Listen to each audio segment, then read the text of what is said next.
Good. Good morning, everybody. Good morning. Okay. Yeah, let me do one more time. I want that energy. Good morning. Good morning. Yes. So my name is Charles Cole III. I've been welcomed by your wonderful city to speak to your young people and to speak at a banquet last night. I have to just say this Martin Luther King weekend has just been an amazing experience, and I'm so excited for today, the things that are happening later, and all the festivities for the rest of the weekend.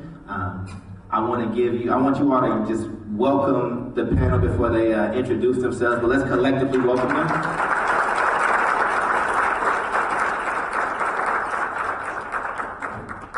So the theme of the weekend is healing the racial divide. And it's a really important conversation to have, especially in light of everything that's going on in our country, all over it. And so I congratulate Woonsocket for taking initiative and having an event like this. This doesn't happen as often as it should. The format of today is we have 10 esteemed panelists. They're going to do a brief introduction, a 3-minute introduction, and then we have some questions, and we want to see them engage with each other. We want to push thinking, and we want to do it all in a pretty respectable manner. I do want to just put out there that issues of race and lives and livelihood, like they can get to be pretty emotional things. And what I'm asking everybody in the crowd to do on our panel is to let's just operate in like respect and humility of each other while pushing each other to be better, all right? I think that there will be an opportunity for you all to submit questions. There might be like some cue cards that will be getting passed around, and you can write your questions there. Panel, I will be timing the answers, so I'm the only one that has a phone with audio stuff going on up here, so it's easier to interrupt people by letting the phone do it. So the introductions are going to be 3 minutes apiece, and then when we ask the individual questions, we ask that you try to get your answer down to like a minute. It may be tough. I mean, I'll work it out and so we can have some good back and forth. But it's just so many people and it's such a rich panel that I want to make sure we get equity of voice. We good with that? Awesome. So what I would like to do is you all have 3 minutes. Don't feel compelled to take the whole thing if you don't have to. That just gives us more time to have conversation with each other and with the guests. But I want to start here with Nick Figueroa. You can start us off by introducing yourself and your opening statement. Good morning. Can you guys hear me? Yes. But I think they want you to use the microphone because since they're recording, yeah.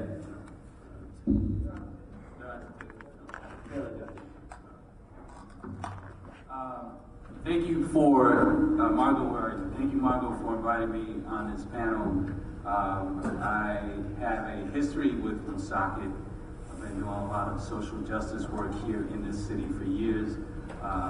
Previously, as vice president of the NAACP when Woonsocket had a branch, and certainly working on other matters with Margot Morisseau and Kamala, who's sitting way down there. Now that I look down the table, is so far away down there.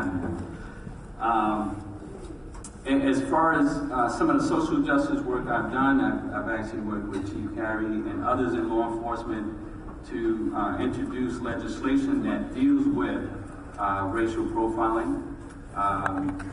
This effort has been ongoing. We've been meeting probably since 2007, 2008 to try to get legislation passed. And we've actually made some really good strides in that area. I've also worked on payday lending, trying to have that practice restricted. Actually, personally, would like to have it eliminated in the state, but certainly an economic evil that I think needs to go away from our state and from any state across the country. Let's see, what else? Along with that, I am an educator and a proponent of ensuring that students have the opportunity to access college. I spent about 14 years in college admissions, so one of the big endeavors for me is going out to communities and talking to young people about opportunities for higher education and ensuring that they have a future in which they can come back and contribute back to to their community. So I'll keep it short. There you go. Thank you, Mr. Figueroa.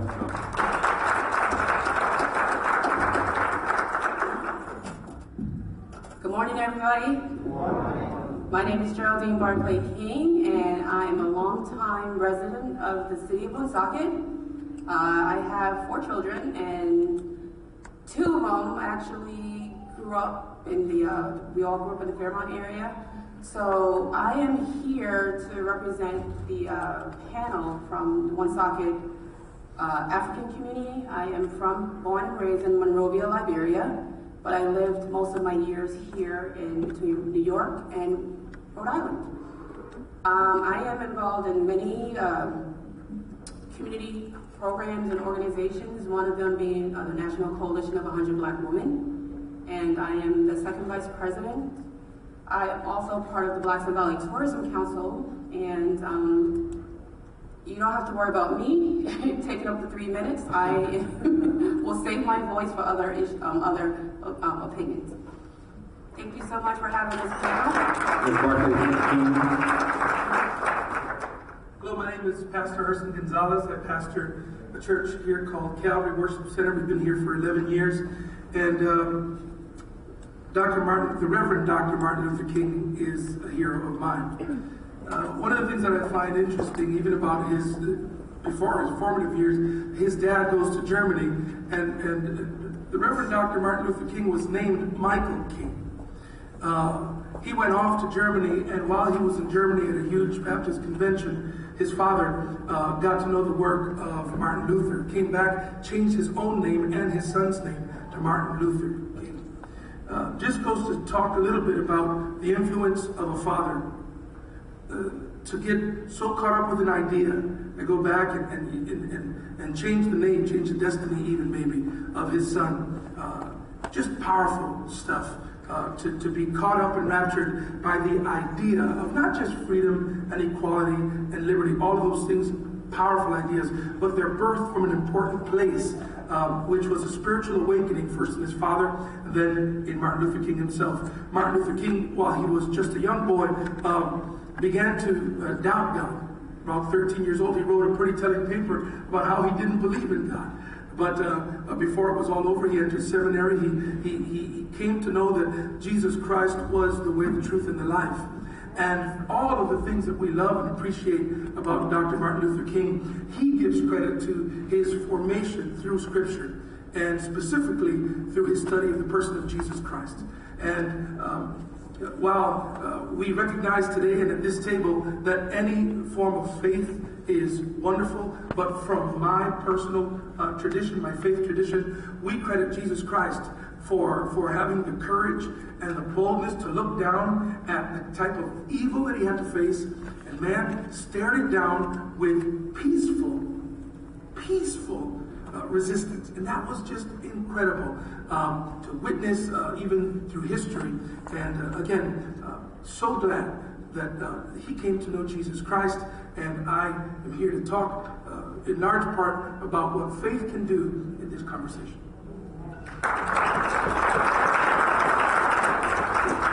Thank you, Pastor. Good morning.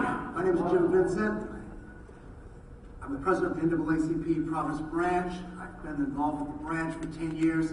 Before that, I was the president of the Urban League of Rhode Island, and I was involved with the Urban League for 10 years before that. So I've been involved in civil rights in Rhode Island for the past 20 years. So it's something that is near and dear to my heart.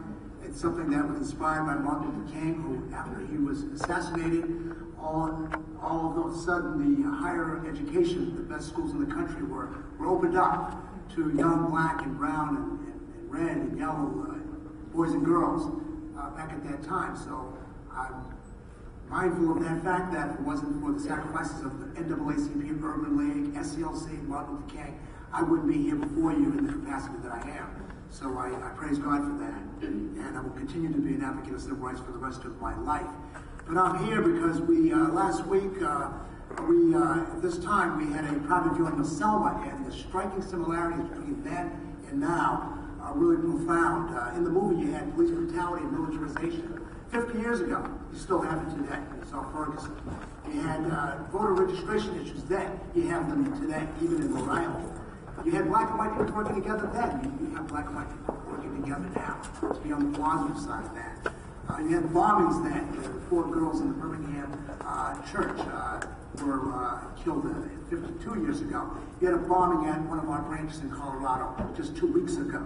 So I'm here to say that, reforms like this bring us all together. It helps because when you know somebody, you have a better relationship with that person. You're a lot less likely to be fearful or misunderstand that person. But I'm also here to say that we here in Rhode Island live in a state that is the 3rd worst state for blacks in the country. There's only 2 states in this country that is worse for black people in this country. That's Wisconsin and Minnesota. And I'm not going to get into those 2. I'm going to talk about Rhode Island. Because when you look at home ownership, when you look at employment at all levels, particularly the highest levels, from state government to city government to private sector, public sector, we're not there at all. And when you look at home ownership, we have one of the worst home ownership rates in the country. Median income, the gap in terms of white median income and black median income in Rhode Island is amongst the widest in the nation. So we're in a crisis here in Rhode Island. We're in a crisis, and I want us to wake up to know that it's an emergency. Our school system just received a D+. Our K-12 here in Rhode Island, a D+. So that's part of the problem as well. And I'm just here to make sure that we can bring all these things together. Thank you.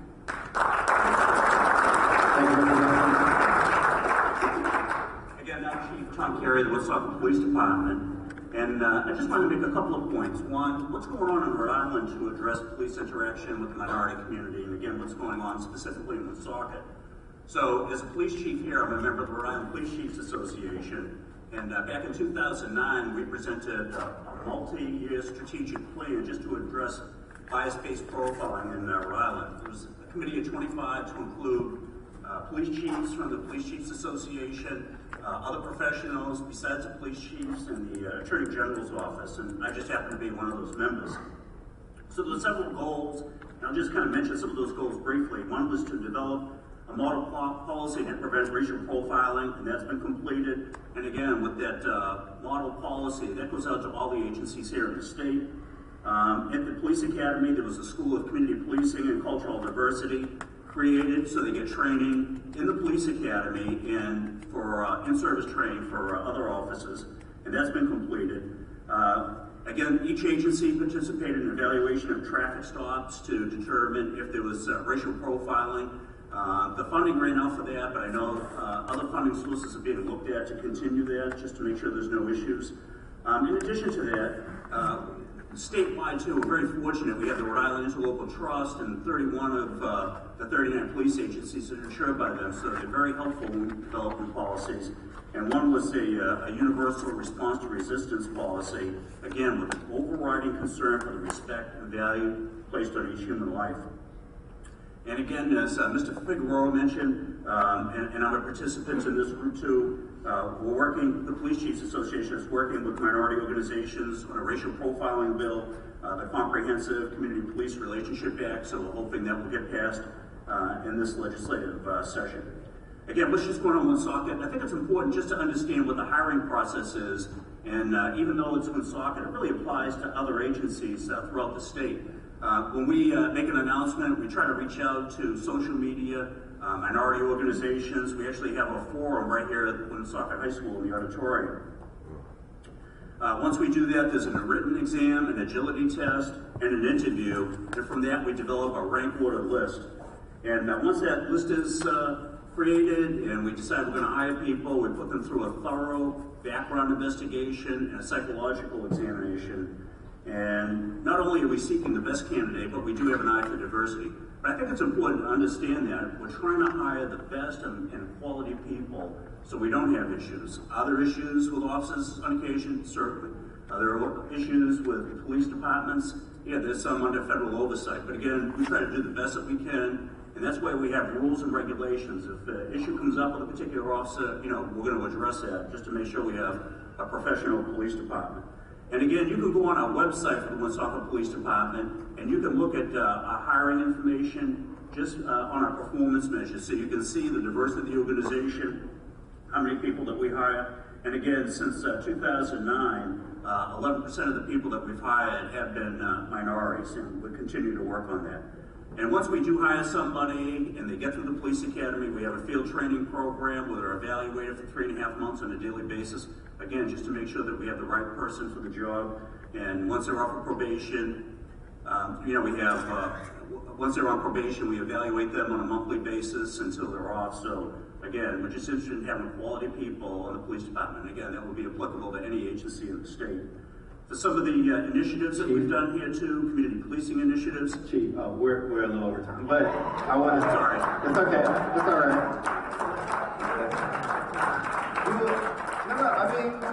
I want to give equity of voice to everybody. I will provide the time, so because I think that is some really important information. I want you to be able to give it out. So we also will have that additional 3 minutes, but I will make sure that you have that time to be able to tell folks how they can apply for the job. I don't. You all made me the moderator. I got a job. I got to do the job I said I was going to do. But Can I just say something real quick? I never thought I'd see the day where Chief Carey would actually out-talk Jim Vincent. With that said, everybody, the chief of police, please.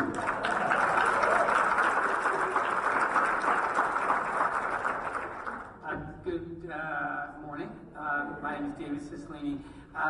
First, I want to say I'm really thrilled to be part of this discussion and really appreciate being invited, and want to compliment everyone who is here, and particularly compliment the mayor and the police chief, because conversations like this in communities are very often undertaken and without the presence of the police chief or the mayor of the city. So I really want to compliment both for being here and being part of this discussion. I also want to welcome and recognize some other great leaders of the city of Woonsocket, Representative Morin, who is here, Representative Casey, who is here, Councilman Beauchamp, and Councilman Mansieri, who is here. So also thank them for being here and being great leaders of this city. And actually, I'm here, I bring up a little different perspective to this conversation because everyone thinks I'm here as a member of Congress, which I am, but I actually spent the earlier part of my life as a civil rights and criminal defense lawyer.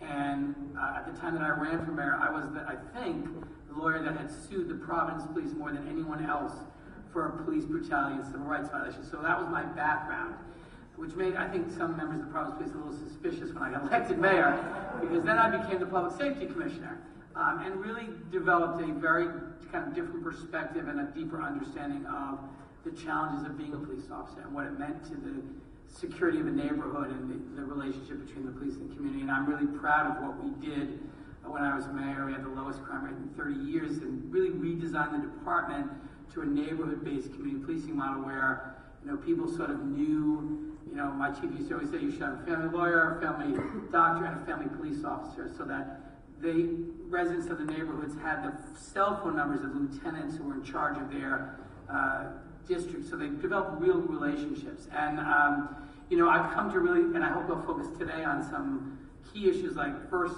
and foremost is training and education, because that is such an important part of ensuring that there are good relationships between the police and the community, making sure there are good systems of accountability. Second is the militarization of our police departments, which is happening. It's a national problem. The kinds of equipment that we make available sometimes that make people in neighborhoods feel that they're being occupied by a foreign force, sometimes because of tanks and something you just can't imagine that is necessary in most instances. Third is to really look at what we're doing to ensure that police departments are reflective of the diversity of the communities they serve. One of the best ways I think that we can strengthen the relationship is to be sure that people see people that look and have the same kinds of experiences they had in their lives in the police department. Finally, just figuring out ways like forums like this where you can help strengthen the trust that exists between the police and the community. And I'll end with one example. One of the things that we did, which was really fascinating to be a part of, was we brought a group of young people in during one of our trainings and a group of police officers where they shared with each other how they felt about their interactions with each other.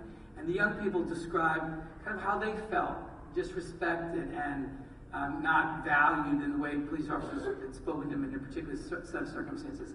And then the police shared how they felt disrespected and that people weren't appreciative of what they were doing. And it was this very interesting moment where they hadn't been in a safe place to have that conversation, and they all left kind of understanding each other better and understanding the mutual respect that was necessary. So I think we have to continue to do that, find ways for members of the police departments who do really important work and members of the community who they serve to have honest conversations with each other about kind of their perception of one another and their experiences with each other. And this police chief is a model for doing that. Chief Carey has set an example, I think, for chiefs all across our state. So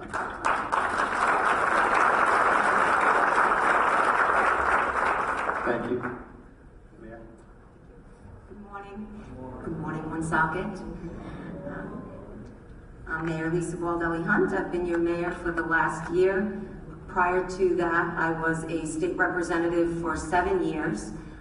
My seat is now filled by Representative Morin, who's doing a fantastic job, and I can tell you that I'm very fortunate to have legislators who are working beside me for the vision of the city of Woonsocket. And of course, the reason we're here today is one of our visions, to be certain that we are able to be inclusive of everyone, no matter what denomination they come from, what their race is, their ethnicity.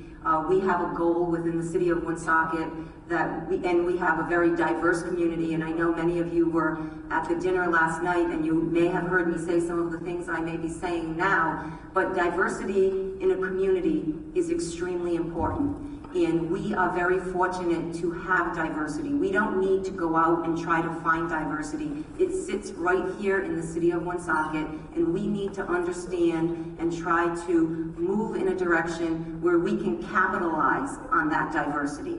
And for many years, it's been very stagnant. First of all, I'd like to rewind a little and introduce two people who are here from my staff. Director Linda Plays, who is my Director of Human Services, who has a lot of contact with many of the organizations and social service programs within the city and just the constituency as a whole. Director Plays, if you could just stand so everyone can get a glimpse. And also here today is my Director of Public Safety. My director is supposed to be interim. He's been here for 13 months and hasn't gone anywhere.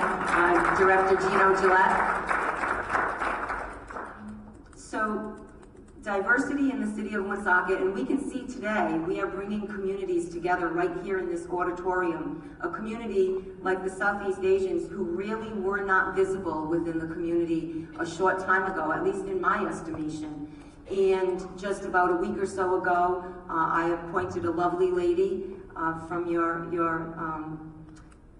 your entity, your group, on a board in the city. And I know the chief spoke about from 2009 having about 11% of minorities, but I think in the last year, the hiring in the Woonsocket Police Department has probably been about 30% minority.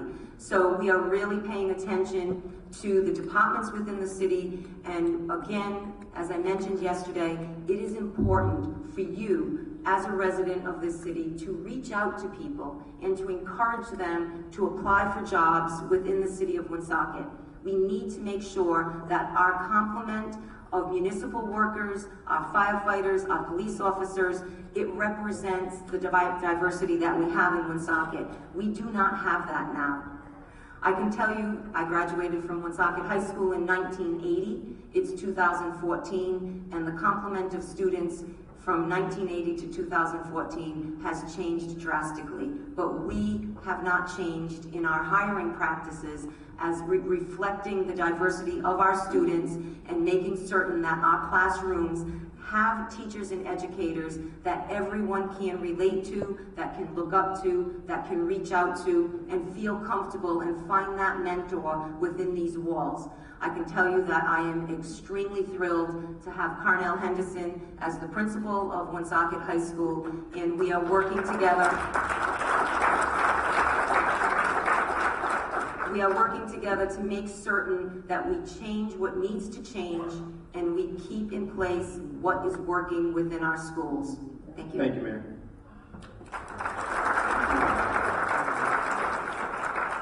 Principal. Good morning, Carnell Henderson, Woonsocket High School principal, as you heard from Mayor Baldelli Hunt. It's a great honor and opportunity to work with the constituents on the panel today.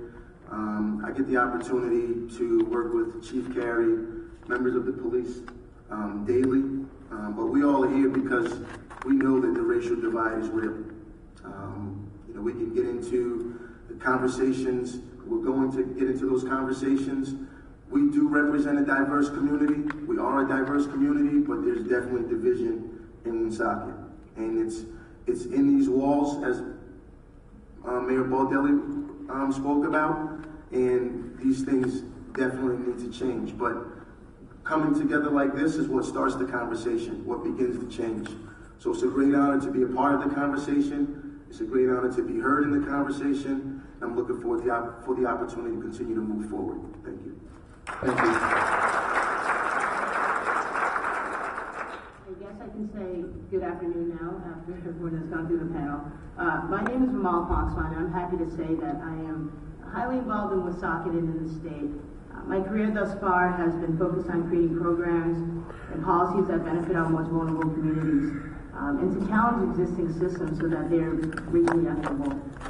So I've had a really hard time preparing for today because I know how important it is. I hope we can start having a conversation to heal from racial tensions and broken systems that exist in many aspects of our lives. I also want to make sure and make a disclaimer that I'm not an expert on race or racism. So all I can offer you today is my own lived experiences as a young Asian American woman. Like some of you, I'm a privileged American, but I grew up with both Laotian and American values, which can be conflicting at times. Going to college was always an expectation in my household. I have the best parents in the world who made sure that both their daughters graduate from college, no matter what sacrifices they had to make. I own a home, a car, and a dog, not necessarily in that order.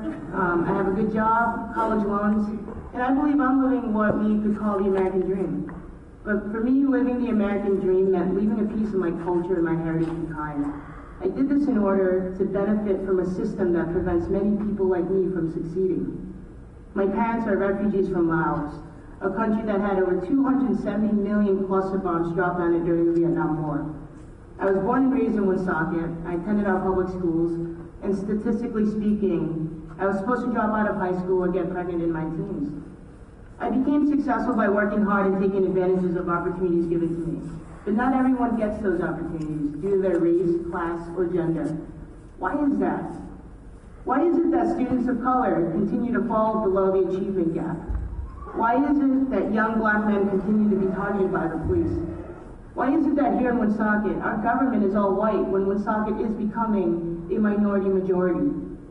I blended into a white world that accepted me because I was like them. And don't get me wrong, I love skiing, I love Taylor Swift, I love hamburgers, football, Bud Light, maybe too much Bud Light, but I was missing something. Sometimes I realized that I had become a token. You know, that one friend, the one employee, college classmate, or elected official that was Asian, that was me. I'm always conscious of being the only Asian in a meeting, and sometimes feel that I'm representing a minority voice. Have you ever been the only person in a room with your skin color? No one should feel this way, not in America. Asian Americans are invisible in our society, despite the fact that we have over 30,000 living here in Rhode Island. We are underrepresented in all aspects of life, from entertainment to government. So racism isn't all or nothing. The conversation can't be about whether someone's a racist or not a racist. It has to be about understanding systems of oppression and how we contribute to that oppression without even knowing it. I believe that we can be good people, but we can also be oppressors. Thank you. Thank you.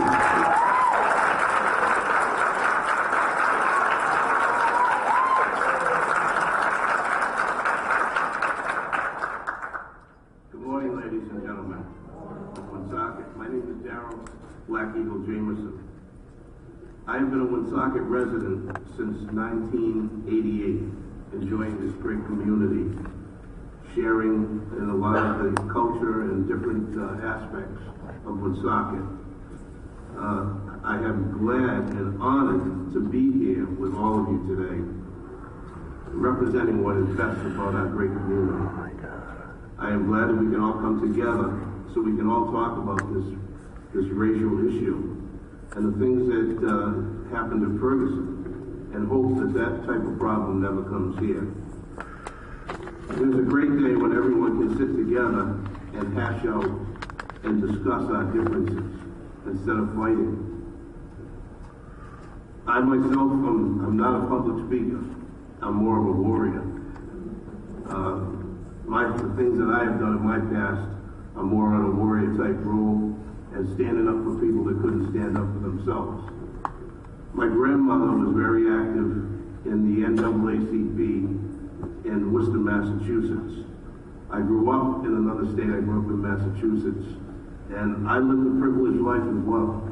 I grew up in a community where I was the only person of color in the entire town. In the 1960s, when I grew up, when we first moved to the town, we didn't know anybody. I came out of my house and there was a family across the street, and one of the gentlemen took a line of chalk and drew it across the street and told me not to cross. This was in the 1960s. It's much different today. But through all those things, we all survived. I came to Rhode Island after I got out of the military. I served in the United States Air Force as an engineer in the United States Army National Guard. When I got out of the military, I took a job in the field that I had been in, and I came to Rhode Island to do a job in cleaning up the environment. I came here and I decided that I loved Rhode Island so much I was going to stay. I originally lived in Riverside, Rhode Island, and then I currently live here in Woonsocket. I really loved the attitude of the people here in Woonsocket when I first moved here. It was a great bunch of people, and it was very multicultural. I felt at home here, and I ended up buying a home, and I've been here now since 1988.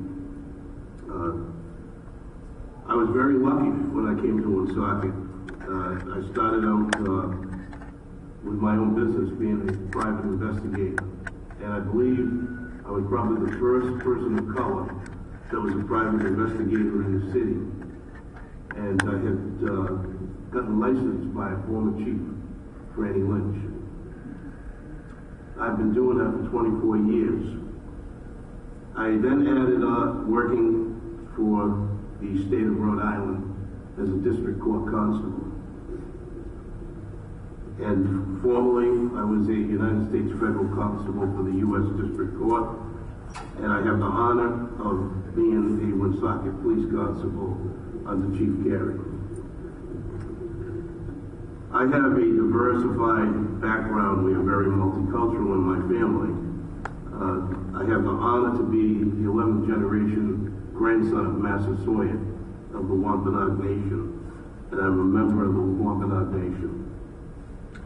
I've taught Native American culture at the Rhode Island Indian Council, the Mountful Community Center in Providence, and I'm the founding member of the Eastern Medicine Singers Algonquin Native American Drum.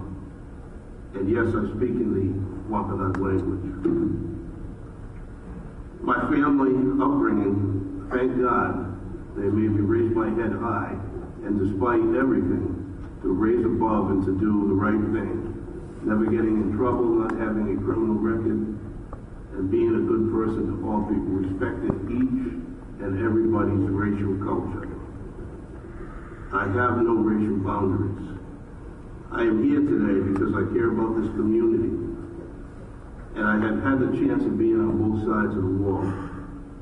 And I've come here before all of you today as an assistant to help in better understanding our people.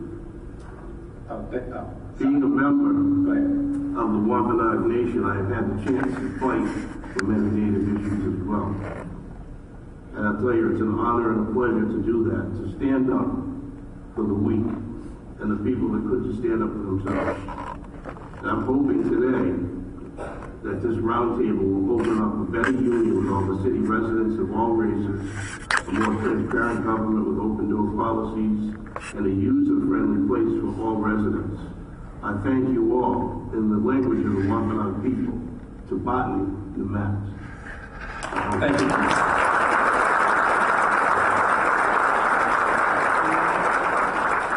So we have an amazing panel. I'm going to jump into the questions in a moment. So this is how we want to do it.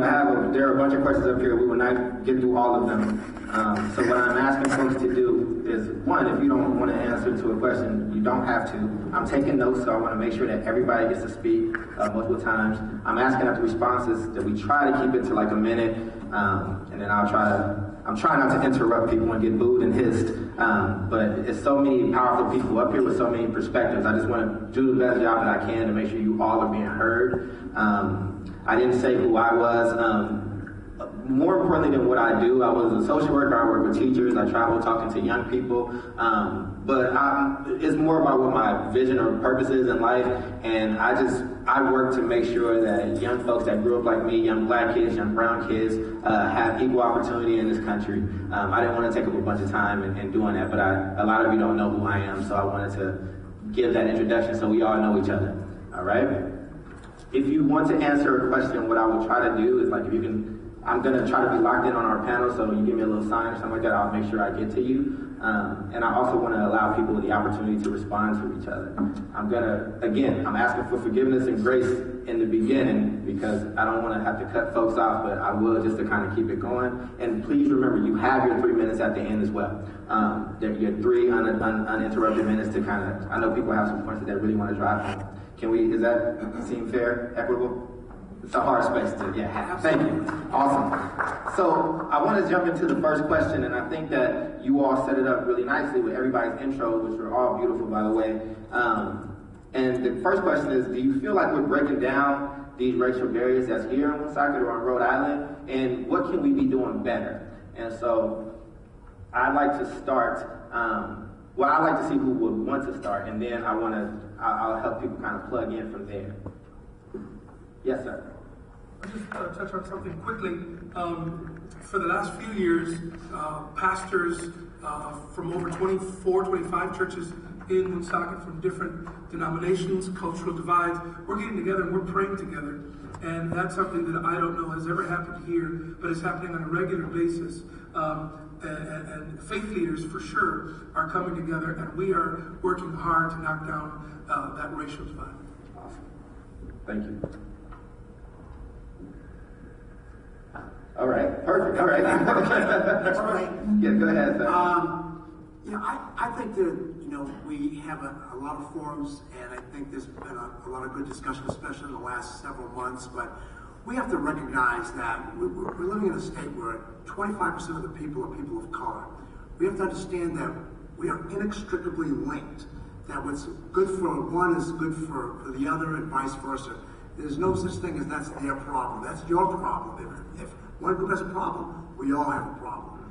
We can't afford to have an underclass. We can't afford mass incarceration where we take our taxpayer dollars and direct it towards social programs because we are not able to give them opportunities to be productive taxpayers like most of us. So we have to understand that we are inextricably linked, that all police officers are not bad, but the vast majority are good, but there's a few bad apples that we have to deal with. And the police have to police the police. That has to happen. That hasn't happened, and that's the vast majority of that problem. But we also have to understand that our education system is one of the worst in the country, and businesses will not come here. Businesses will not come here unless you have a trained, educated, motivated workforce. So we have to face that reality. We have to do something about it and not pat ourselves on the back and talk about how much progress we're making. That's good, but we have a crisis in our midst. And until we have people that can function in society in terms of employability or whatever, then we're always going to have a problem. And lastly, we have to recognize that at the top, you go to the State House, you go to any city hall or whatever, any private sector business, you cannot find almost anybody of color. Very few. You might have one here. That has to change. That has to change. The state is increasingly more diverse. So we have to just understand that that has to change. And if you're not doing something directly to change it, you are part of the problem. You are part of the problem. Nick? I would just add that, yes, we still do have a racial divide in the state. I think that is improving. But what also feeds into it is the economic divide. And I think that divide is growing by the day. And if you want to heal a community, I think you start with economics. Make opportunities for people so that they can go back and strengthen their communities. One of the things that I've been really impressed with recently has to do with some of the national things that have been going on, for example, in Ferguson. But the way that folks in Rhode Island have come together to protest, whether it's marching or what have you. But if you look at the crowds that are out there protesting, these are diverse crowds. We're not just talking about African Americans going out and protesting. There are white folks out there protesting as well. There are Latinos, there's Asians. Folks are out there protesting together, and to me that makes me feel good, because I think we're finally starting to realize as a state, as a community, as a country, that we have to band together. And like Jim said, your problem is not just your problem in today's day and time, it is our problem. Yes, sir. I do think, we are making some progress. I'm speaking more generally as a country, but certainly as a state. But I want to just pick up on the point that was just made. I think when you look at the impact of the recession that we're still coming out of in the areas of, unemployment and educational outcomes and health outcomes, the consequences of a very deep economic recession have fallen disproportionately on communities of color, and that has, I think, exacerbated the problem. So I think we're making progress as a state, and we have to obviously make a lot more progress. But I think the other issue that we have really got it, and I think what gives me the most hope is kind of generational. You talk to young people who really don't see the issues of color anywhere near as much as old people do. I mean, I think there's a whole new generation of young people who have grown up in a more diverse community, who don't see have the same kind of biases or prejudices maybe that other generations have had. But I think the other thing we have to remind ourselves of is that this is an American problem. It's a Rhode Island problem. It's not a problem only of people of color.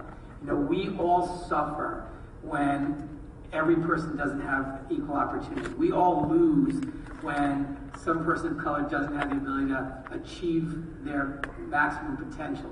And so we have to understand it isn't just a problem or a shortcoming or something that the communities of color suffer from. It hurts the entire community. So we all have a stake in doing everything we can to create a community where everyone has equal opportunity, where people have access to good health outcomes, good educational outcomes. And I think, we've got to resist this notion that somehow this is a problem that the minority community is responsible for fixing. We're all responsible for fixing it, and we all suffer the consequences of not doing that. Okay. Yeah, and I'm going to get to you, Chief.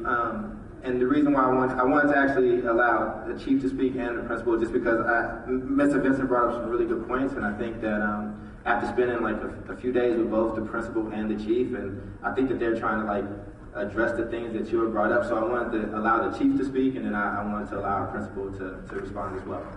Just a couple of things too, and again, I just want to reiterate some of the points that I made in my opening comments. So again, from the Police Chiefs Association perspective, we're trying to address this issue, again, with the strategic plan, and then just working on that comprehensive Community Police Relationship Act. Here at the local level, again, and the mayor made references to, it's just the hiring practices, reaching out to the community to ensure that the police department is reflective of the community that we serve. I will also note that Pastor Herson Gonzalez, who's on this panel today, is one of our police chaplains, and we're so thankful to have him there. And in the audience today, too, we have Pastor Sammy Vaughn of the Baptist Church, and he's one of our police chaplains as well. And again, I'm on this Dr. Martin Luther King Community Committee, and if it wasn't for that committee under the leadership of Emmett Dandy, we wouldn't be here today. So we really are making some efforts here in Woonsocket to address this problem. I'll piggyback what Chief Carey just spoke about, in that the fact that I do believe that the city is moving in the right direction, and this is a representation of that. I mean, I can say again what I said earlier, and you and I spoke about it, Charles, that you're not going to go too many places and find the chief of police, the mayor, and the high school principal able to have a conversation, a real conversation. So that gives me hope as we try to move the education forward. Do things have to change within our school system? Of course, because I can be the only, I am one of two minorities in a high school of 1,600 students. So that has to change. That's going to change.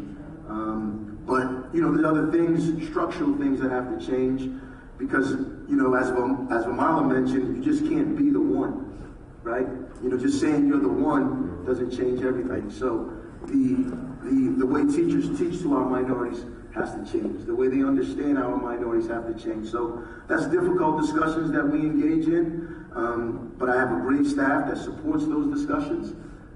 So it's just I think we're moving in the right direction. It's just a good thing to be a part of.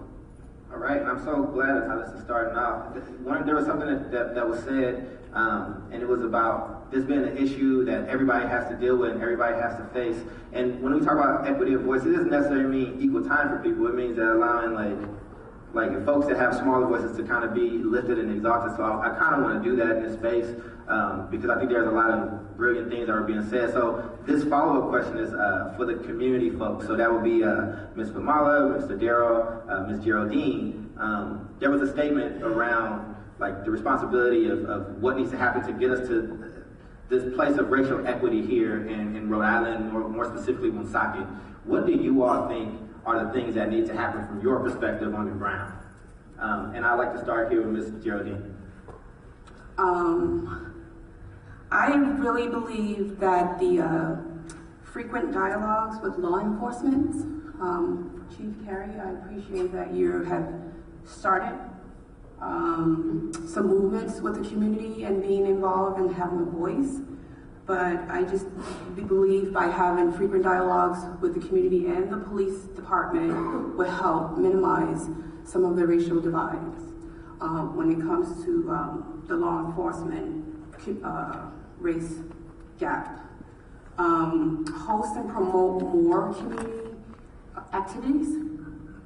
And just being in Woonsocket, I do see a lot of community partnership, and I have been part of the partnership for community progress. I'm sorry I have not been to a lot of the meetings because I've just been so busy, but I do believe in the cause and I support that 100%.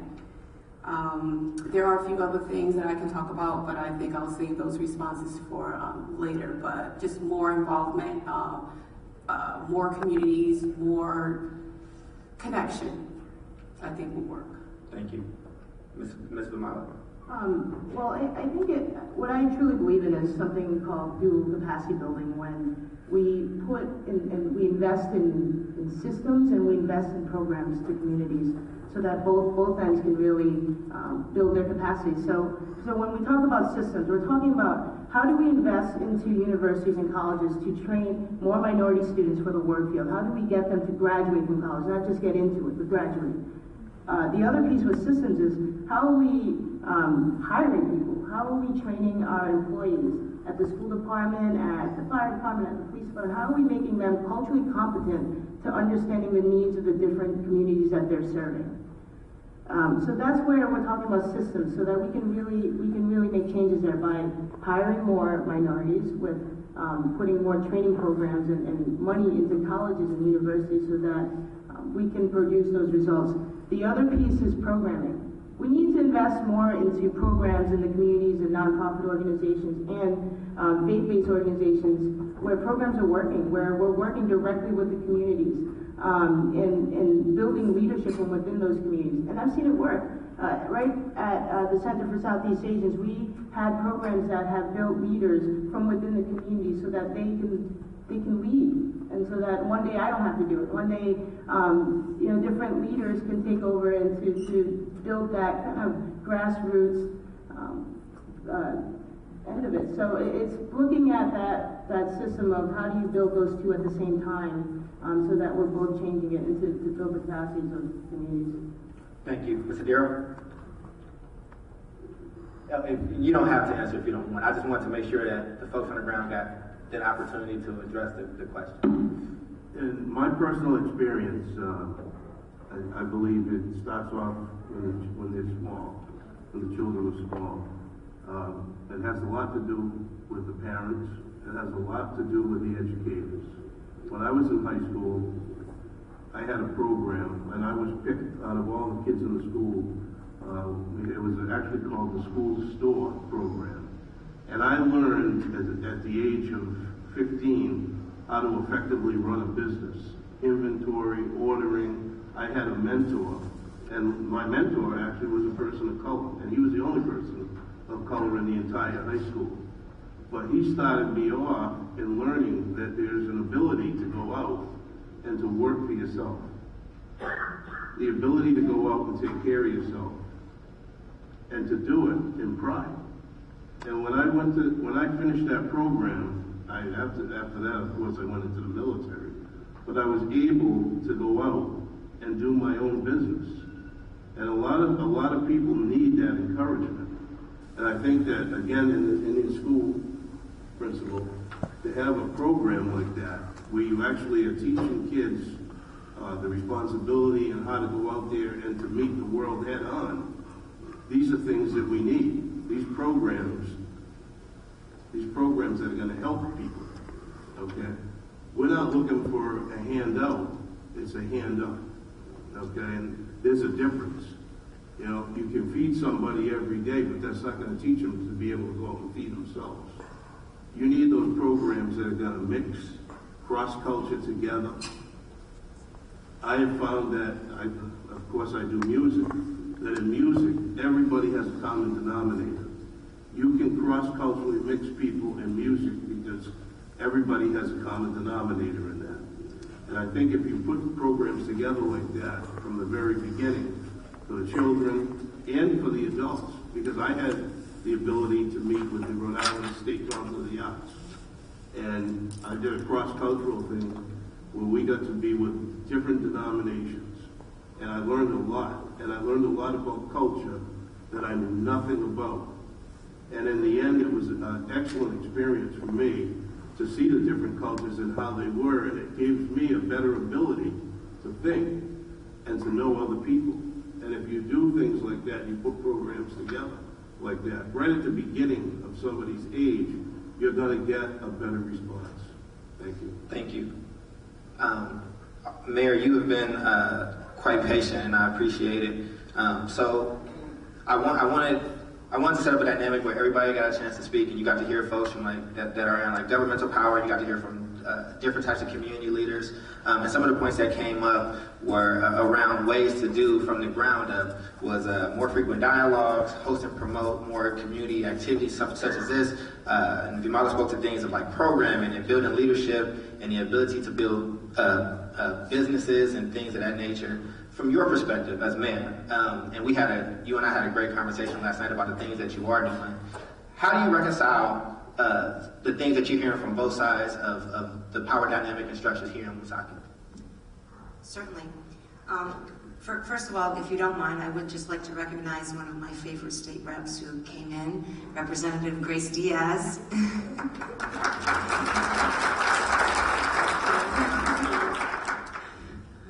We work very well together in the state legislature, so I'm happy to see her here today.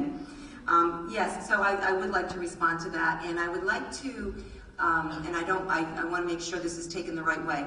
My feeling in this regarding the city of Woonsocket is that we have made great strides in a very short period of time.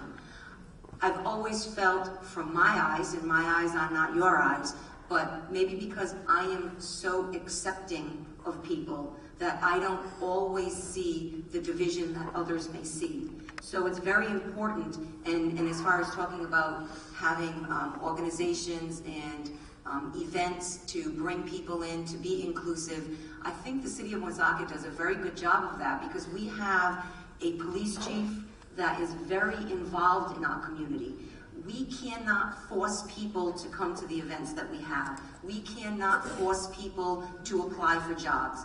I can tell you that when we see a list of individuals who have applied for jobs within the city, as long as we're following the rules and regulations of the hiring practice, and the chief knows this, one of the first questions I ask is, can we get to the individual on that list that is a minority? Can we do it fairly? Is it within the rules? Is it within the regulations? How do we get to that person? So we can bring that person in, and that person can be a member of law enforcement, a member of municipal government, a member of our fire department. So we are very conscious of that. But at times, people have to be proactive themselves, and they have to understand that in order to get into that position, they have to apply for that position. So it's a community effort where we all need to watch out for each other, and we need to pay attention, and we need to share what we read or what we see online, and make certain that people understand that those opportunities are for them also. So within the city of Woonsocket, I can tell you that, and we've talked about the different individuals that we've already hired. Our city clerk is the first time we have a black woman as our city clerk in the history of the city of Woonsocket. And there is not only a division among color, there is a division among gender, there is a division among ethnicity. So my feeling is, I feel that the city of Woonsocket needs to you can always be more aggressive, but really make that push to make certain that our community is reflective of our population. But also, I'm a female mayor. It's 2014. In the history of the state of Rhode Island, I am the 3rd female mayor in the entire state of Rhode Island in the history of our state. That speaks volumes.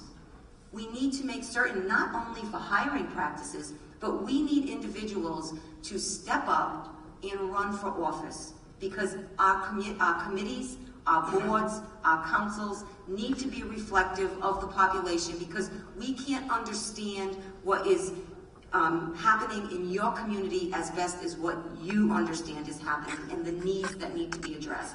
And I'd like to introduce Suri. If you could stand, Suri. She is a member that was just appointed to a committee. Please stand. Let everyone see. She has come forward and she wants to be involved, and she wants to be even more involved than she is now. So she is on the radar to be certain that she's incorporated into this movement that we have in the city. Deacon Thomas Ray, one of the first persons under my administration appointed to a review committee. So I am very conscious of that, but I also need everyone to be conscious of it also, and please get involved. Apply for positions within our community, because the last thing we want to do is be accused of pushing people aside or not including them. I need you to step up. And I just want to end with, I was speaking with the 3 young gentlemen here, our students from Pothier School, Citizens School, and the middle school. And they're here today, and they're beginning, I'm seeing in the student population, they are understanding who their elected officials are. I go places, I'm affectionately known as Mama Hunt in the city, and I really like that. And our student population is, I feel, is becoming more aware of their government. Got it. Thank you very much, Mayor. I think that you gave a well-rounded view of what your opinion is there. So I wanted to ask something to some of the other governmental leaders that are up here, and to our principal as well, because you made some points around there are opportunities out there. We need people to start applying for these opportunities and things of that nature. And I think sometimes in the world of oppression, sometimes there could be a lot of things put on the person that's oppressed, as opposed to creating certain types of programs to help kind of build them up, right? So the point that I'm making, and the question I'm asking you all is, somebody spoke to economic hardships of the city, and that is one of the most the economic hardship for here is really big, and that tends to be linked to a lack of skills. So for my governmental leaders up here that are trying to get more people in the police department, that are trying to get more people into the schools and to get people to run for things, what are we doing and how can they do that? Thank you. I want to just make a suggestion, because I think, when I'm just again using my own experience, but it worked. When I took office, one of my responsibilities as mayor was to be sure that our police and fire department was reflective of the city it served, and it wasn't at all when I took office, for sure. And one of the things that we found is that at the same time I wanted to institute merit-based testing for the police department, because there had been a history of scandal in the police department. And so what we learned quickly was that if you did a test to get into the police academy, no surprise, kids from the best school districts in the state in the suburban areas tended to test better than kids in the urban areas. And so the problem was, if you just did that, you'd end up having all police officers from Barrington, East Greenwich, and the city of Providence, and that was not the result we wanted. And so what we tried to do is figure out a system in which we would both have testing to be sure we got the best qualified candidates, but also gave value to having members of the police department from the city of Providence. And so we gave points for Providence residents, so that we would, because we concluded that there was additional value in having somebody from the city who understood the neighborhoods, who was part of the community, all the obvious benefits of that. But then it wasn't just enough to get them into the academy, we wanted to be sure they were successful. And so we created a mentoring program so that we could help some of the candidates who maybe didn't have all of the advantages that other candidates have, to help them through the academy, to be mentoring them through the physical part, through the academic part. But it ended up that those candidates, by the time they graduated from the academy, were the best candidates imaginable. But they needed some additional support. But we had to make the decision as a city that it was valuable to us that we have a police department that reflected the diversity of the city. And so I think that's just one example, but understanding there are great, talented young people out there that maybe haven't had all of the same benefits that other candidates have. And sometimes you have to create programs that help support them so that they can achieve their full potential. You're just uncovering what's there, but give them the opportunity to do it. So I think thinking creatively about ways to do that is something we have to continue to promote. Thank you, Colonel. I also think that it's important that we understand that in the state of Rhode Island, you have a lot of people of color that have excellent skills, education, and background, and they apply for positions, and oftentimes they don't even get an interview, let alone the job. We have to be sensitive, you HR directors, you CEOs, you mayors, governor, you have to be sensitive to the fact that you have people working around you that may not have your best interests at heart, because they're excluding people that are very talented, that have gone to the best schools in the country, that have the best experience, that have the best skills, and we cannot have them working or not working in maybe diminished jobs or in things that are not appropriate as far as their skill level. We have to take the best person. And what I mean by the best person, if that person is a person of color, that's the best person. It doesn't matter who they're related to, it doesn't matter who they went to Cub Scouts with, they're the best person. And you have to get used to the fact that you may not know that person, but that's not important. That person's the best person for that job. Can you imagine if the Red Sox had a policy that if you were left-handed, you couldn't play for the Red Sox? You couldn't be a pitcher, you couldn't be a batter. You know, they would never make the playoffs. Okay? They have people from all over the world playing on their team. Once upon a time they didn't, and they were a perennial last place team. And there's a direct link to that. So you gotta get the best one. When I hear people say, well, you gotta be qualified, I say, yes, you do have to be qualified. We don't want a person in there that's less qualified than our people. We know that our people oftentimes are more qualified than people that get the job, because they're not as connected. So let's be honest about it. We have people that have amongst the best qualifications, not only in Rhode Island, but in the country. And they're underemployed or unemployed. And we gotta be honest about that. We need to start not making excuses about why, we can't get people. Hey, look, if you call me, the whole state will know about a position. I have a TV show, I'm on Facebook. You let me know, and I'll give you 50 resumes tomorrow for any particular job. And it's free. It won't be your birthday, and it won't be Christmas. And I'll do it for you. And I pledge right here in front of everybody, I'll help you. So never again you'll say, I can't find anybody, because everybody will know that's a falsehood. You heard him. Tell him that he got 30 people at your door. Right now. Don't make excuses. Just to follow up. Yes, Chief. And we get involved with the high school here through a grant funded program through the Rivers Edge Arts Project and its extended learning opportunities. So there are some students in the high school who may have an interest in a career in law enforcement.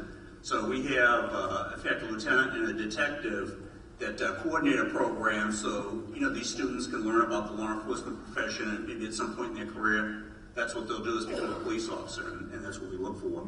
But again, as Congressman Cicilline mentioned too, for our hiring here in Woonsocket, we do give points to Woonsocket residents because we try to encourage residents to apply. And when we have a forum here at the high school, we go over everything that they need to know to successfully complete the process. The only thing that we can't do is take the test for them, but We explained the testing process, the agility test, and everybody who passes the written exam and the agility test gets an interview, and based on that interview and the written test and the agility test is how we come up with the rank order list. Thank you. Thank you. Pastor, I wanted to ask you, oh, I'm sorry. Principal, did you want to chime in or no?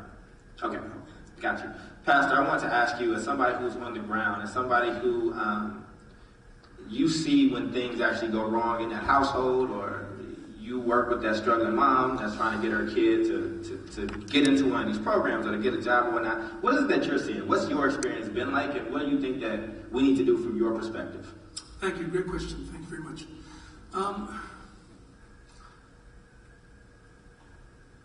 I think it starts with, it's a shame that the inspiration for a lot of things like this come from tragedy, from great scale tragedies.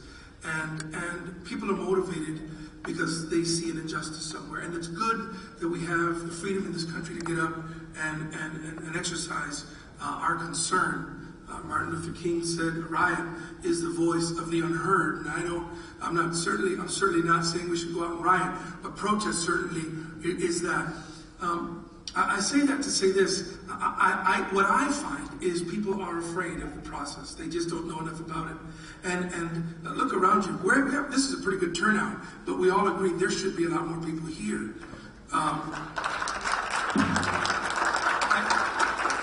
I think that we're having great meetings with the same groups of people over and over again. We're preaching to the choir. Everybody here agreed. We're not going to see a lot of discord today. There could be. Don't get me wrong. And I'll pray for it. I hope it happens. Not with me, but I hope it happens. Because I think that's going to help us get better. I think we need that attention. But what I find from my church, from my community experience, is that the inspiration to get involved is lacking. I think people are just not concerned enough to show up to an event like this. Not concerned enough to go and talk to the police chief. Not concerned enough to go to the mayor's office. They're concerned plenty, and they talk on Facebook and a whole lot. I see a lot of that. But what I don't see is people just getting up and not being afraid and going over to where, for goodness sakes, we have a congressman here today in Woonsocket. We have the mayor, the police chief, the principal, and this is a time for you to get off Facebook, show up, show your face, and say, this is how I feel. And everybody has opinions, but they're so afraid or not inspired. Maybe they think that my voice isn't going to make a difference. Maybe they think that they won't be taken seriously. And I think that that's what we're seeing. A lot of the same people doing a lot of talking about the same things. And we have to find a way to inspire people. Not through adversity, not through tragedy, but through getting out there, getting to know them. This is a great event, but we have to get into where the people are. And we have to stop expecting them to show up to where we do these great things. Thank you. Yes. Go ahead. I reluctantly, I never disagree with the clergy, but so I do this at my peril. I do think, though, that part of it is not that people are not concerned enough. I think the reality is people feel like there's very little chance it's going to change. Yeah. And I think they've come to a lot of meetings and they've been hopeful a lot of times. They've heard a lot of discussion about this. But I think people just feel like this situation has not improved for me, for my family. It's not gotten easier for me to find a job. I still feel like I'm not treated fairly. All those things. So I think it's not that people don't care enough. I think we're at a very dangerous moment when people are feeling demoralized and on the border of feeling like it's not going to change. Now, I want to report that I think that has changed just in the last couple of months in our state. Mm-hmm. I think people feel more hopeful than we felt in a long time. The economy is starting to come back. We're not still lagging behind the rest of the country in many important ways. But I don't know how, to me, the best way to overcome it is for people to see results. For us to take whatever actions have to be taken at the local, at the state, and at the national level. When people start to see things changing, they get involved in it. But I think it's much more of, it's a hard time for people right now. And I think, if you're trying to just keep a roof over your head and food on your table and take care of your kids. The idea of going to a meeting to talk about equality and social justice, that's just like not on your radar. You're trying to survive. And I think that's a big part of it. Thank you. And with that, we're about to go into our dissent. You all will have 3 minutes. Yes, sir. Just wanted to say real quick before she leaves, that's the first black female lieutenant colonel. I mean, lieutenant colonel too in the state of Rhode Island. This kid walked out. I have to give her a plug. There's a whole bunch of people that got plugs out there. Thank you for doing that. As we go into our dissent, we're going to have 3 minutes. I'm going to start from the other end. But the last thing I want to say, just in response to what you all said, is when I ran like a youth nonprofit, and we had great numbers in graduating kids that underperformed and getting them into college with money and getting them graduated. We would hold forums and have food, and we wouldn't get folks. It wasn't until I went to where those young people were, whether it was at their churches, whether it was on the street corners, whether it was at their schools, at the basketball games, at the barbershops, that we didn't get to see those people and get the voices of those people heard. That's just something that I was thinking about as I was listening to people speak. You want to move a lot of urban people, go to their churches. There's a lot of folks there. I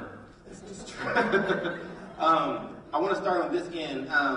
So to get you all out of here by 1, I'm doing the 3-minute thing again. I got to be like the time cat. So don't be mad at me. Don't bullet hiss me. But make your point, because I think you all have something really important to say. This is my closing? Yes, sir. I mean, I wish I had another hour and a half with y'all. We could just keep doing this, but I would like to say that I am proud to be here with all of you today. And one of the main things that I'd like to say is that change takes action, okay? And I believe that all these people up here on this panel today and all of you out there are part of that action. We're all sitting down together and we're getting the different views from the different denominations here. And this is part of what it takes to change. Everybody needs to sit together. Everybody needs to get their views out so that we each understand each other and where we're coming from. This, to me, was an honor to be here today because I got to hear a lot of different views that I normally wouldn't hear. And I think that being here with everybody and that being able to speak and get my views out and listen to everybody else's, that change is definitely coming.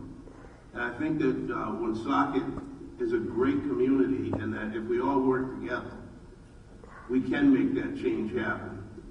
But we all need to be honest with ourselves and say that we want to provide the action that goes with the change.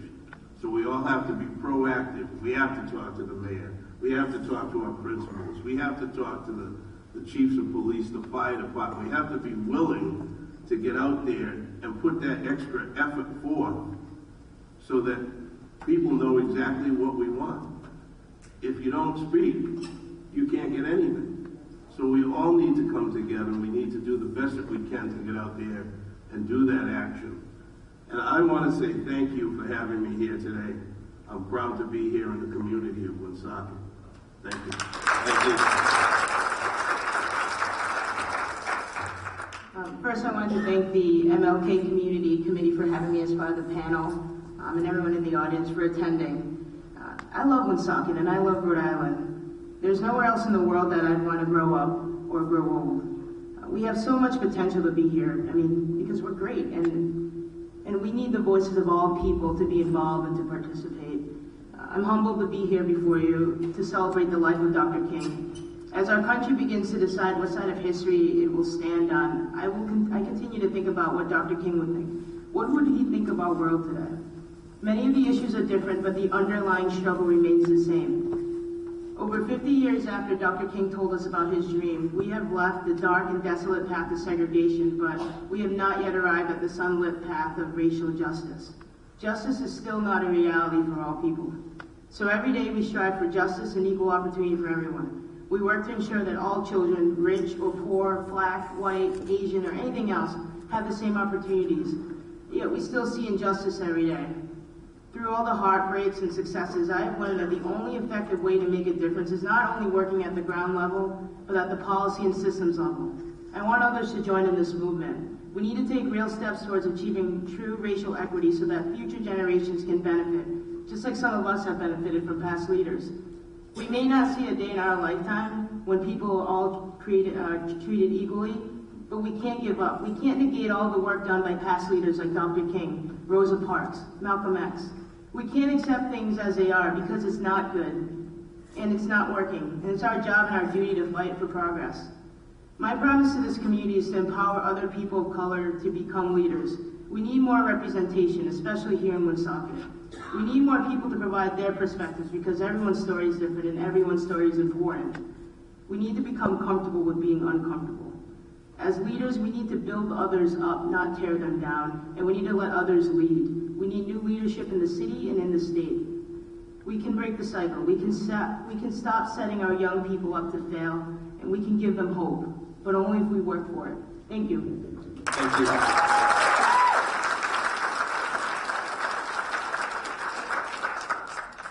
Principal, I think that when we all came as panelists, there was a little anxiety, not really knowing what we were getting into. I mean, if you work with Margot, you'll know that sometimes you're set up, as you said. But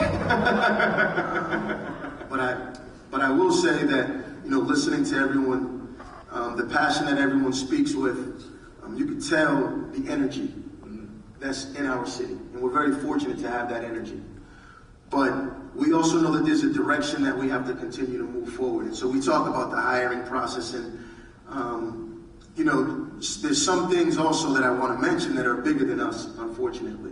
And so, you know, when I sit and I think about education, I think that's a huge issue. We just hired 10 new teachers in the high school, and not one is a minority. Not one minority applied. As a young minority leaving the inner city, you know, why do I want to take out a $60,000 loan, a year loan, to go into education and only get paid $35,000 when I get hired $40,000? It doesn't add up for that young minority that's going to college, unfortunately. So those things have to change across the board. But what we can continue to do is continue to push forward and work together, which I think we are doing. And in closing, I just want to the uncomfortable part, Vamala also mentioned, and Martin Luther King spoke about being uncomfortable. The ultimate measure of a man is not where he stands in moments of comfort and convenience, but where he stands at times of challenge and controversy. We took on this challenge with the controversy at hand.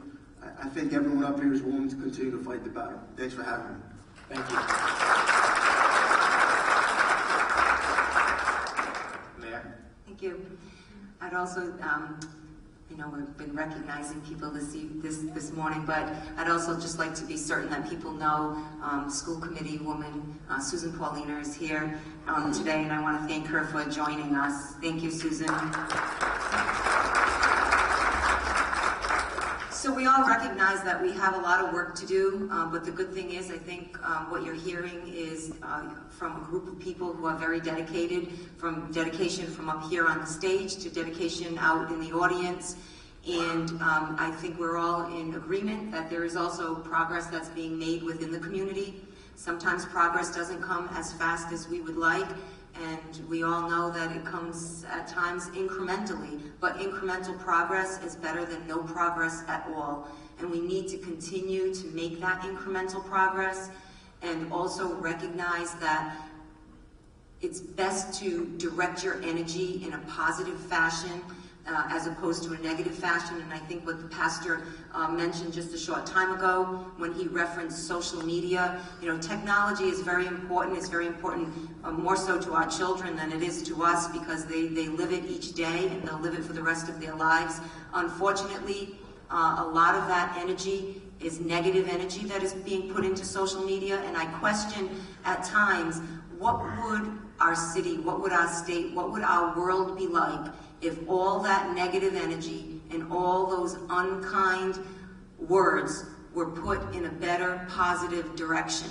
What a great place we would live in. So we need to Although we need to recognize the changes that need to be made, we also need to recognize the good things that are happening. We need to remain positive.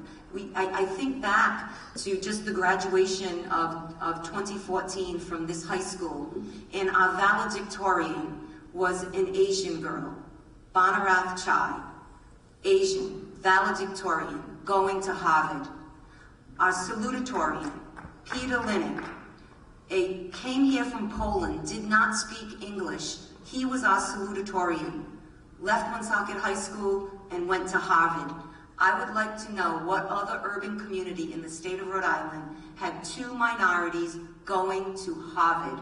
I bet there's none.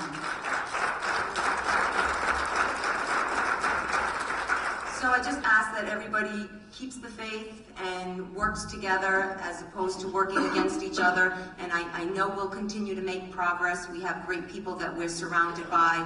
And I want to thank everybody for the invitation to be here. And I'd just like to share one of my favorite quotes by Dr. Martin Luther King Jr., and that's, life's most persistent and urgent question is, what are you doing for others? Thank you. Thank you again for including me. The mayor embarrassed me because she introduced her staff with you, and I forgot to do that. So I just want to acknowledge Joe Rockwood and Chad McFarland if they'd stand up and for my staff. I also want to thank the Rhode Island State Police for being here and being part of this conversation. And I'd say that we're celebrating the work of Dr. King, and I have to say that, and the mayor's heard me say this before, when Dr. King spoke about the beloved community, I don't know if there's another city or town where the community is more focused on building that kind of beloved community than the city of Woonsocket, where people genuinely care about each other, and people who have lived here for a long time and people who are new arrivals. There's a real sense of community here. I think that's really different than a lot of cities and towns. It's something you should build on and cherish and really value. And the political leadership in the city and the civic leadership, I think, is committed to building that kind of beloved community.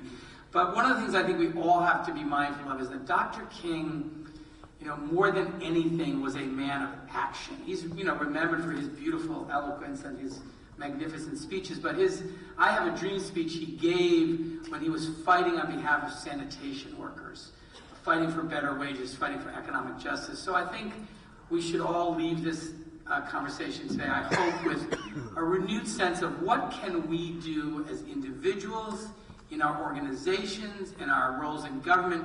What more can we be doing to creating greater opportunities for everyone, to bridging this racial divide, to creating a fairer and more just society? Because there's absolutely, every single person in this room can be doing more. And the question today is, are you prepared to do more than you're already doing? And I think if we all say yes, and we encourage our friends and family and neighbors to say yes, we will get to that place of a beloved society much more quickly. Thank you. Thank you.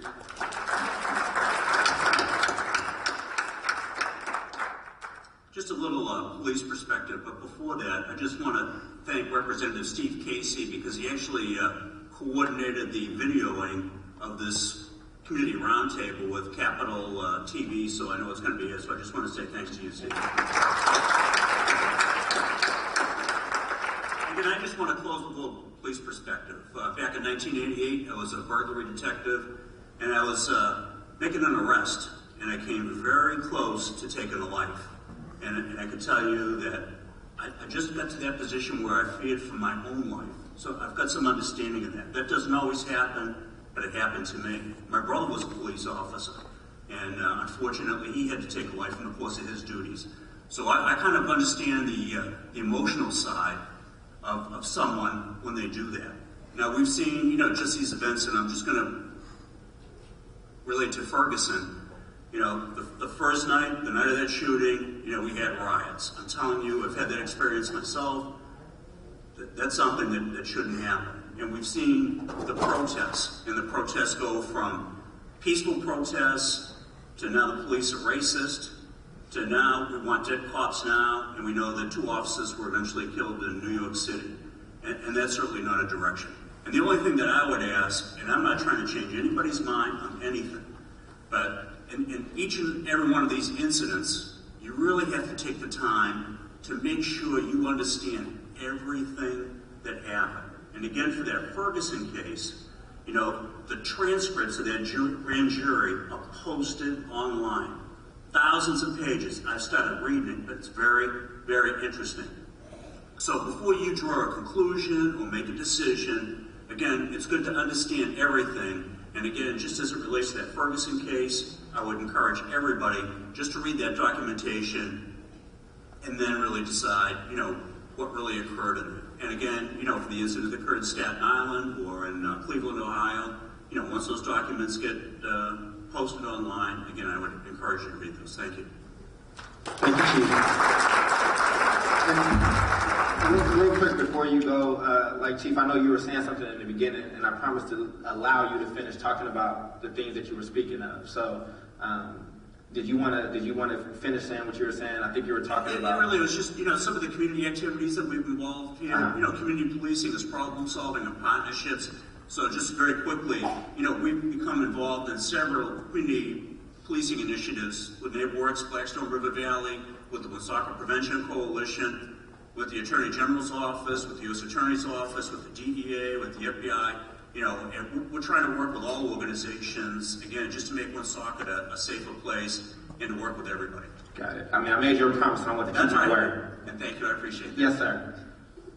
Well, I'd like to thank the organizers. It certainly was a wonderful, wonderful forum, and I appreciate it. And I'd also like to thank Sammy Vaughn, who's out there, pastor of St. James Church, for all the times he's invited me to Woonsocket and given me a chance to have a forum in terms of my previous positions in state government. I think when I look at Rhode Island, I look at, you know, it's a tale of two cities. We're in the best of times, we're in the worst of times. We're in the best of times in that we probably have more elected officials of color today than we've ever had in Rhode Island's history.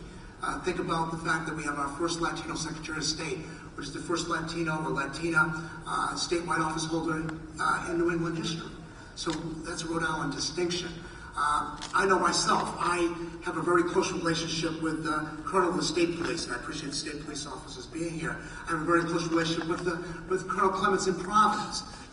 Your Colonel in Warwick. I mean, I think that when you look at NAACP branches across the country, I don't think you have many that have as close relationship with the heads of police the way we have here in Rhode Island. So, you know, in some ways we have the best of times.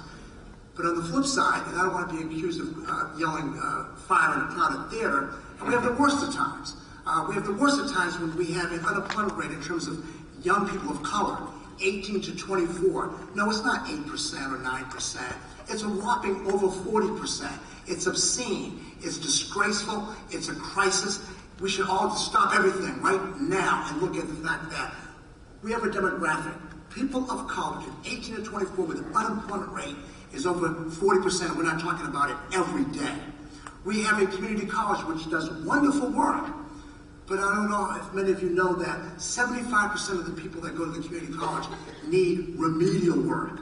That speaks to our K-12 system, which got a D+ in the national survey recently. We got to look at that. That's a critical part of why we are in the situation we are in, economically and in terms of race relations, the tensions, the economy. You know, D+. That's what it is. We have to own that. Okay. Latino achievement. Latinos are amongst the fastest growing groups in the country, especially Rhode Island. I used to go around saying that Latino achievement was the worst in the country. And Commissioner Giz says, Jim, you can't say that. That's not accurate. I said, well, what is it, Commissioner? It's 49th in the country. I said, well, thank you for clarifying. I didn't want you misspeaking. I'm sorry that I'm kind of distorting the facts, and I'm not accurate. It's 49th, and I stand accused. So recently I asked her, well, where is it now? And the Latino population is booming here in the state. She said, Jim, it's all the way up to 46th in the country. 46th in the country, and we have the largest demographic in the state growing and getting larger, as well as other people of color. 46th in the country.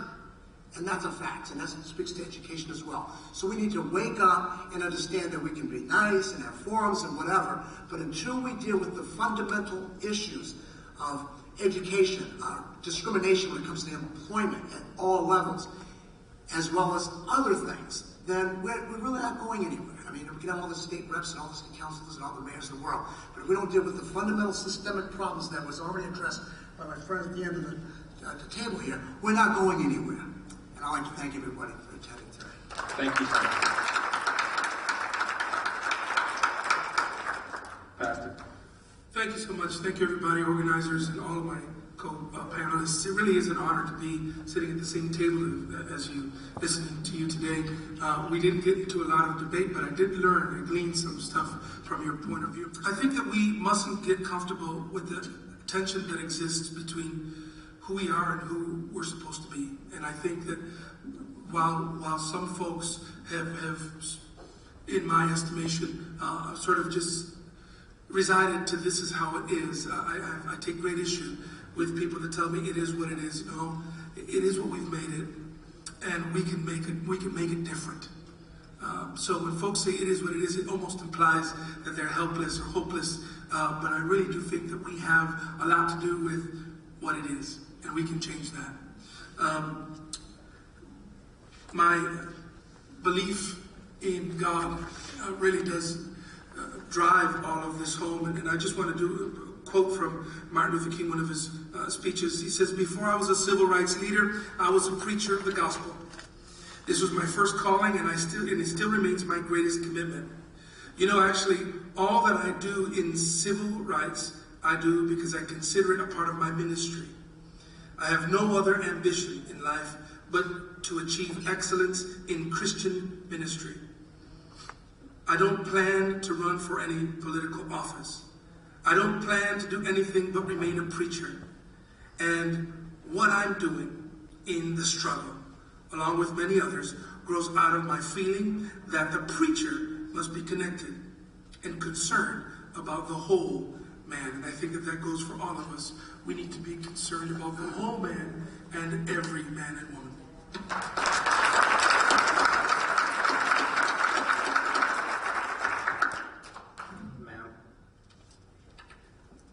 We all have to disagree and to say that racial divides exist. Am I right? That's where we're here this morning, right? But anyway, I want to say it's up to us to be a voice within our community.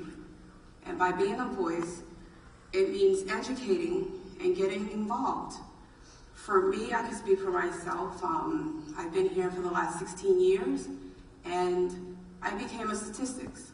But I took that negative statistics and made it into a positive statistics. Today, I pride myself in getting the proper education, getting to know my neighbors, from the legal standpoint, from the community advocate and advocacy, and everyone within my community. I sit on many boards, just so that I have a voice when it's time for me to say what's right and to talk about these issues. And I just want to say it's up to you and the community here. I just ask that you take the time to be a voice within your community. Telling your stories, because there are so many stories out there that are untold, and like Congressman mentioned, folks just don't want to take the time to even come out and get involved because they feel nothing's changing. Just for a simple, I'm sorry to put you under the bus, Samantha, I asked her, I said, what do you think so far as the racial divide? And she told me, Mommy, I don't see a change. So this is something that we all have to pull together and work as a community to make sure that there will be change. It's not going to happen overnight, but we have to take the necessary steps to be a voice in your community. Lastly, I want to mention that to the activists and communities to act on smaller issues as opposed to waiting until we get into larger issues. So we take these necessary steps and deal with the smaller ones at hand, such as skills development, empowerment, and motivation, all the different things that get you to the point of coming to these forums and coming to these meetings. We will wipe out all the smaller ones so that we don't wait until certain situations such as the Ferguson or Mike Brown take place for us to start talking. And that's my closing remarks, and I'm sticking with it. Thank you.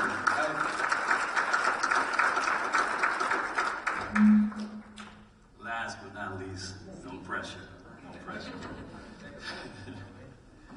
And I think I will do that.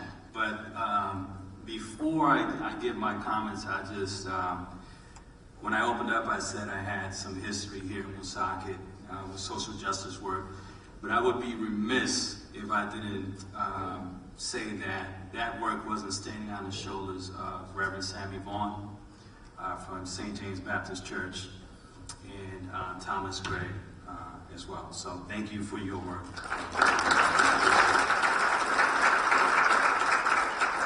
I'd also like to see my sister sitting over here, Representative Grace Diaz.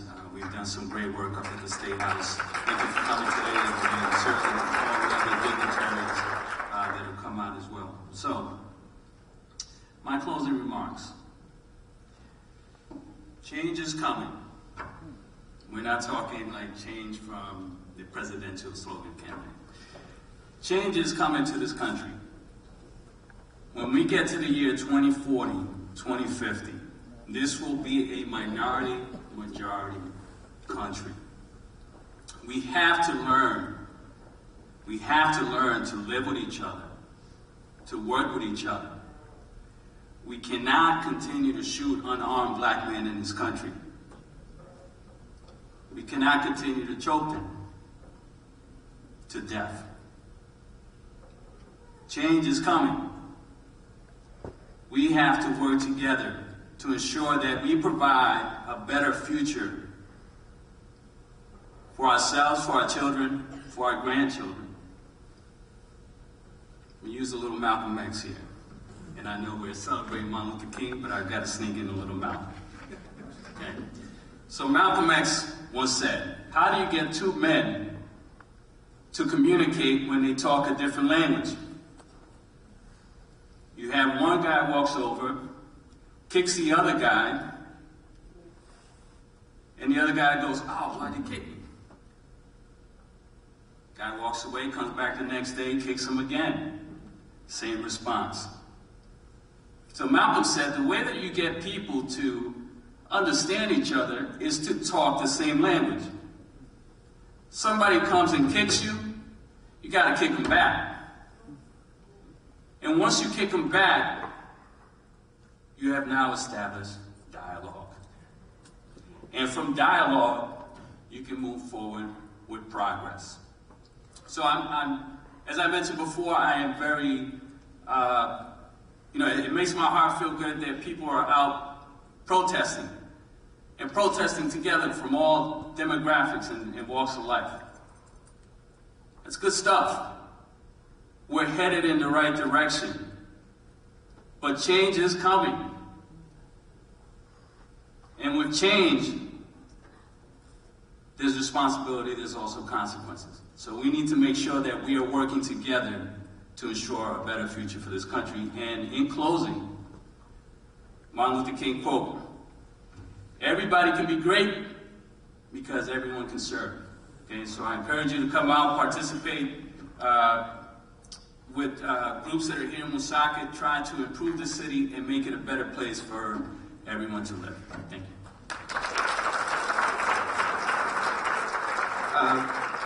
I'm going to give closing remarks, and then I'm going to let you all know what's about to happen next. But please, a large, warm round of applause for this panel.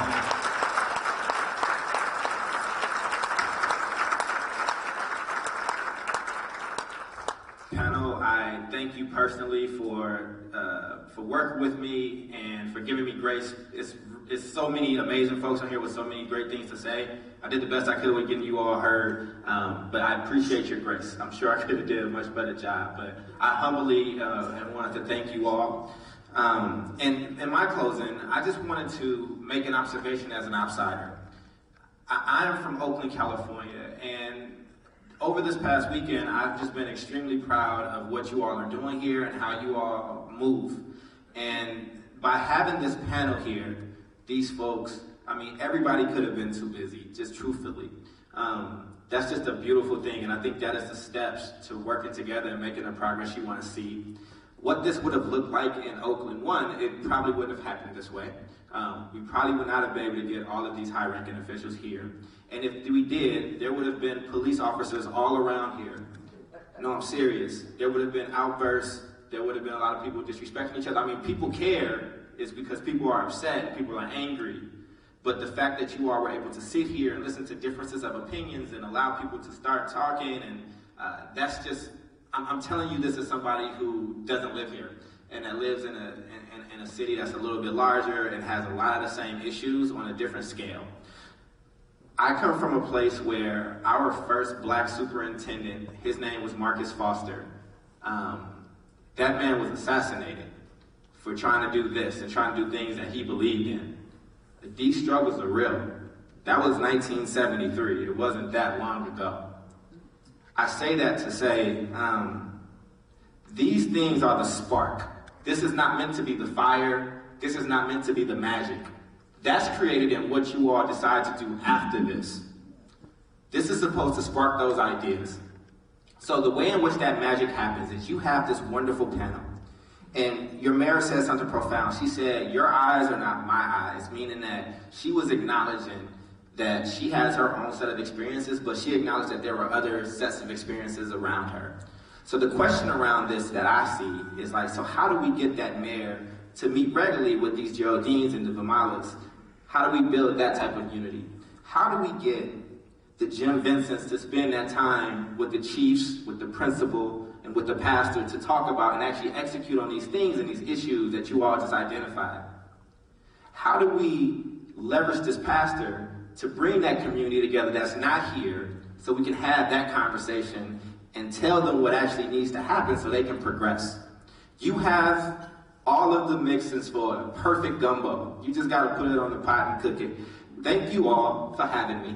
You have a beautiful city.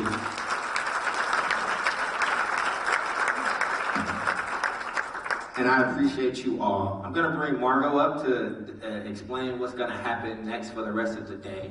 And as she comes, again, you all have treated me so well and so kind. If I did not love Oakland so much, I would be here begging for a job. I'm telling you, it's a beautiful place. So thank you very much. God bless you all.